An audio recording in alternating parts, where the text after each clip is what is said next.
Chief justice समेत supreme court के 4 और लाहौर हाई कोर्ट के 4 जजेस को धमकी आमीज खतूत मौसूल। लाहौर हाई कोर्ट में खतूत लाने वाला कुरियर सर्विस का मुलाजिम जेर हिरासत। सुप्रीम कोर्ट ने जजेस लेटर केस में फुल कोर्ट बनाने का इंदिया दे दिया। कभी किसी के प्रेशर में आएंगे और ना ही इस पर कोई समझौता होगा, चीफ जस्टिस के रिमार्क्स। एहसन इकबाल को बैनुल सूबाई राब्ता, मुसद्दिक मलिक को आबी वसाइल, अब्दुल अलीम खान को मवासलात, सालिक हुसैन को मजहबी उमूर, राना तनवीर को फूड सिक्योरिटी का इजाफी कलमदान दे दिया गया। पीटीआई ने बानी और बुशरा बीबी की जिंदगी से मुतालिक खदशात का इजहार कर दिया।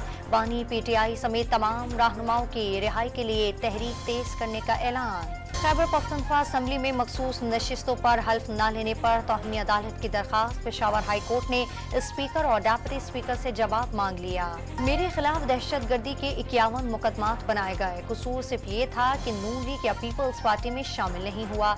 हम्माद अजहर की पेशावर में प्रेस कॉन्फ्रेंस। साबिक वज़ीर आला पंजाब परवेज इलाही को इलाज के लिए पिम्स अस्पताल में दाखिल कर लिया गया। परवेज इलाही जेल के बाथरूम में गिरकर जख्मी हो गए थे। पंजाब में स्कूल की बेहतरी के लिए डोनर से राब्ते का फैसला। वज़ीर आला पंजाब ने इस्लाहात का अमल तेज करने की हिदायत कर दी। यूटिलिटी स्टोर मुलाजमीन की हड़ताल, मुजाहिरों और एहतजाज पर पाबंदी आयद। मुलाजमीन को एक बुनियादी तनख्वाह के बराबर रमजान एजाज देने का भी मंजूरी।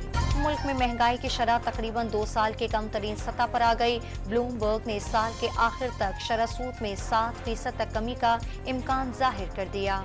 और पाकिस्तान स्टॉक एक्सचेंज में तेजी का रुझान। 100 इंडेक्स 869 पॉइंट्स इजाफे से 67,756 की रिकॉर्ड सतह पर बंद हुआ।